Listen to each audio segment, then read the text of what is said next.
to our very competitive professor, Ma'am Nerissa Malco Beatriz, to my all classmates, a pleasant morning, everyone. My topic for today is the chapter 21, the forgetting. Next, ma'am.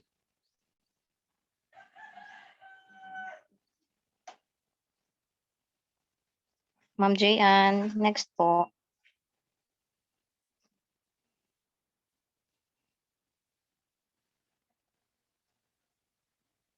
Okay, when we say forgetting, it is the loss or change in information that was previously stored in the short-term memory or long-term memory. It occurs suddenly or it can occur gradually as old memories are lost. While it is usually normal, excessive or unusual forgetting might be a sign of more serious problem. Forgetting or disremembering is the apparent loss or modification of information already encoded and stored in individual short or long-term memory. It is the spontaneous or gradual process in which old memories are unable to be called from memory stage.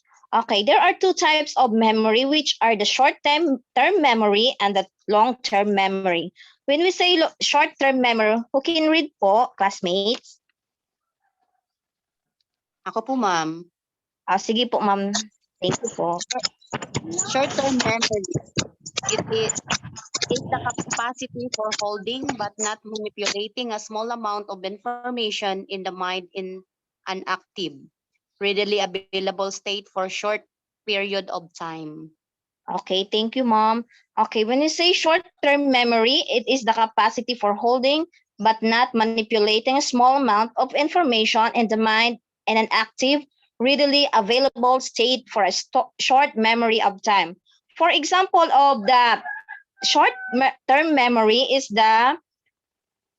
when we use to remember a phone number that has just been recite. Okay po, yung ano po, ang madalian lang po yung pag-recite natin. For example, mag-ano po tayo, hihingi po tayo ng number sa ating friend and then i-memorize po natin o madalian lang po, short-term memory. Example yan po is a phone number that has been recited.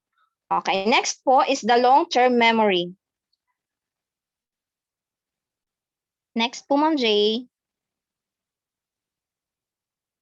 Okay, when we say long-term memory, who can read po, classmate?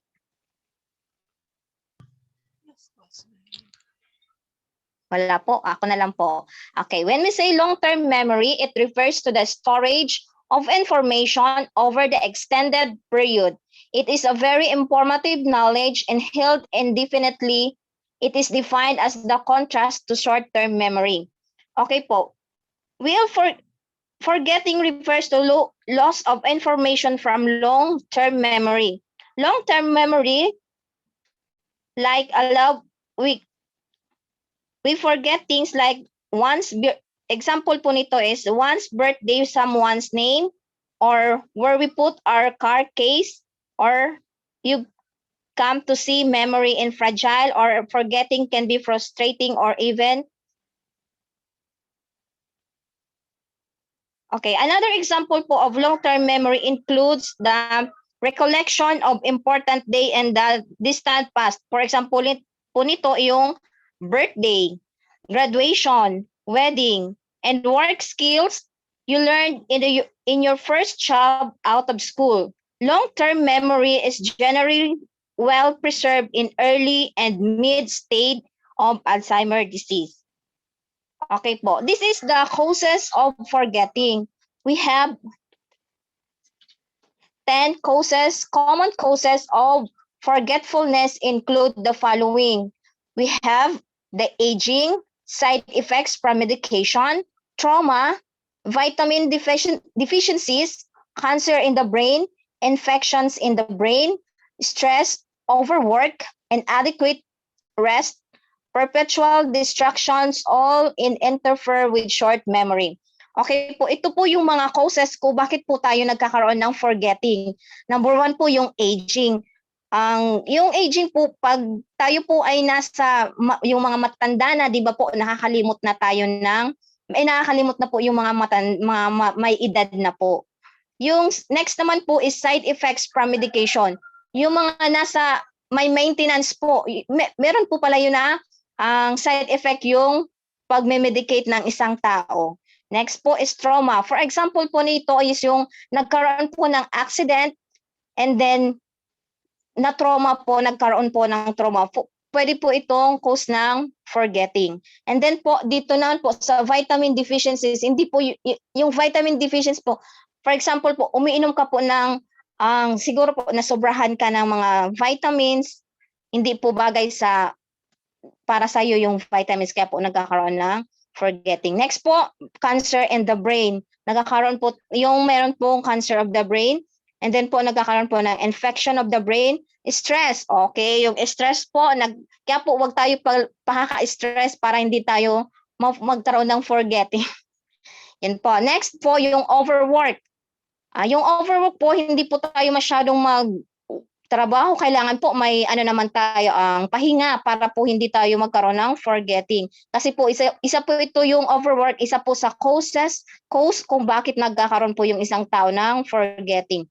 Next po yung inadequate rest. Kulang po tayo ng pahinga po. Kailangan pahinga rin po, hindi lang po tayo laging work.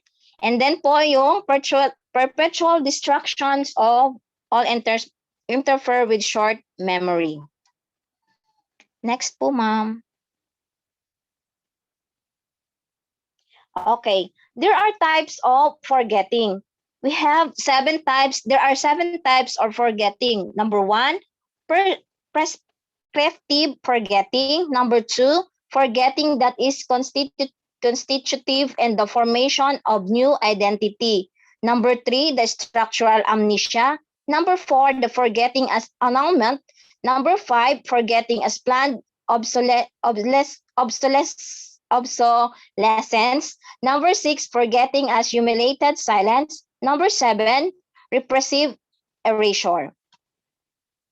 Okay, when we say po, prescriptive for forgetting, this is the type of forgetting is an act of state. It does not depend on one person forgetting, but acts as a collective forgetting where all members of a party decide on forgetting as a specific memory in order to continue to function more efficiently.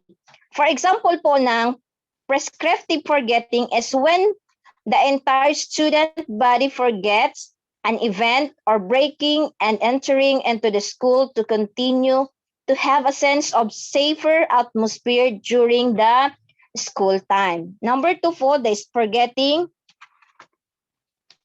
that is constitutive in the formation of new identity. Next po is the structural amnesia. When we say structural amnesia, is a type of forgetting in which people remember what they choose to remember, not what they don't want to remember. Number 4 is the forgetting as annulment. When there is a superfluous amount of information, getting becomes of annulment. Next one is the forgetting as a planned obsolescence. Knowledge in a set aside for a time when it be needed, but without awareness of the knowledge, it will stay forgotten. Next is the number 6, forgetting as humiliated silence.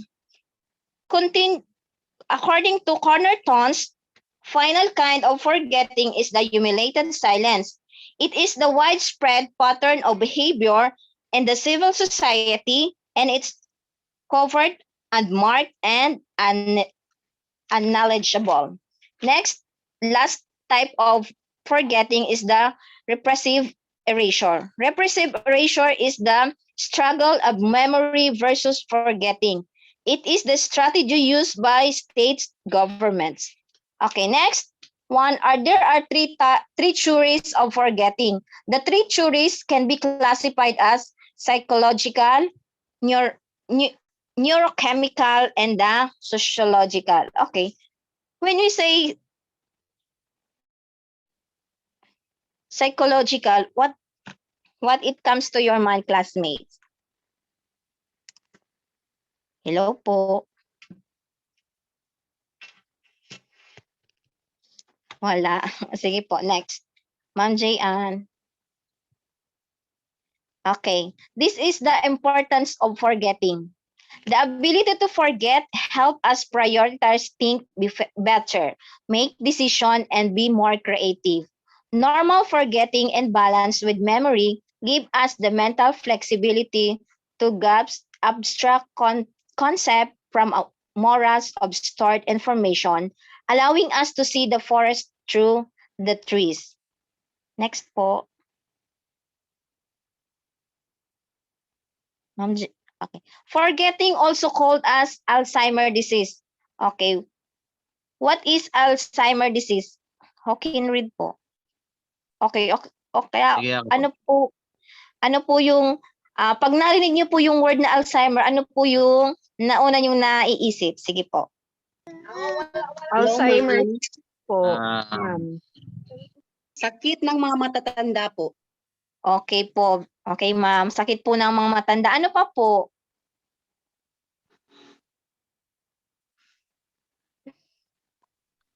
Makalimutin. factor po.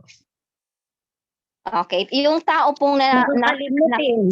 Opo, okay. Yung mga taong nakalimutin po. Okay. Alzheimer disease is the most common form of dementia.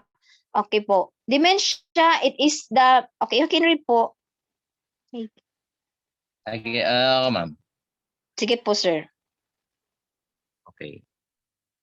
Dementia makes it hard for people to remember, learn, and communicate. It may cause changes in mood and personality, just like depression, or the early on memory, lapses in foggy thinking may bother someone who has dementia. Okay po. Thank you po, sir. Okay. Dementia Yan make po. it... Sige po. Dementia make it hard for people to remember, learn, and communicate. It may cause changes in mood and personality such as depression, early on memory, lapses on foggy thinking may bother someone who has dementia. Okay. Yung ano po pala, ang forgetting, tinatawag din po natin na Alzheimer disease. Okay po. Yan po.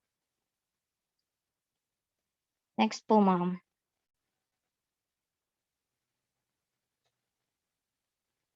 Ay, okay na po pala. Thank you. Yun lang po. Pala, ma'am. Salamat. Hi, ma'am. Good Thank morning. you na pala, ma'am. Oh. Okay na Ma'am, po good pala. morning. Pwede magbatiin? Sige po. Another Ma'am, information po. Ma'am, with regards lang po sana, ma'am, doon sa sa vitamin, sinabi mo vitamins deficiency. Apo, sige po, ma'am. Ma'am G, pakiano po sa... Kasi ma'am, ang sabi mo is, i-clear na lang natin, ang vitamins deficiency kasi is lack of vitamins. Sige, ma'am, claim po. Hindi po siya sumusobra sa vitamins. Kasi sabi niyo kanina is it is Okay lack, po. sobra po siya sa vitamins. So actually ang deficiency, lack po siya ng vitamins. Apo. Opo, Maybe ma'am. it's lack of B complex like Lack of B1, vitamins. B12 lang ganyan. Apo, nagkakaroon Hindi po siya tayo. sobra sa Hindi po. vitamins pag sinabing deficiency. Okay po. Yes po, kasi Thank sabi you, mo ma'am. kanina, ang vitamins deficiency is sumobra. Kaya nagkaroon siya ng forgetting. So, i-clear lang po natin is vitamins deficiency is lack of vitamins. Kaya nagkakaroon siya ng forgetting. Okay po? Apo, ma'am. Thank you po. Okay, thank you.